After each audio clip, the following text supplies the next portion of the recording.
Hey guys, welcome back to Fast Fix. In this video, I will show you how to uninstall League of Legends on your PC.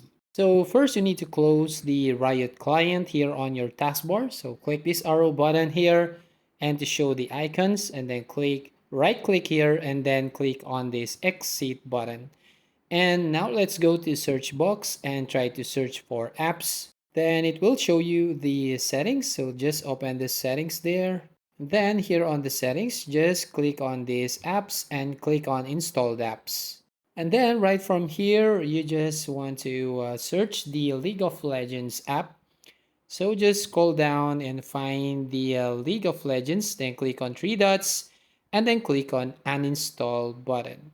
And then again, just click again this uninstall button here.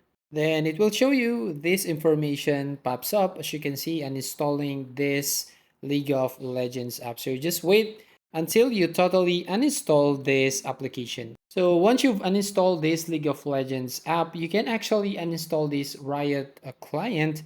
So you can totally erase all the data from this application. So that's it. That's how you basically uninstall League of Legends. So if you find this video helpful, please consider to like and subscribe to this channel. And don't forget to hit the notification bell to notify you on the next video.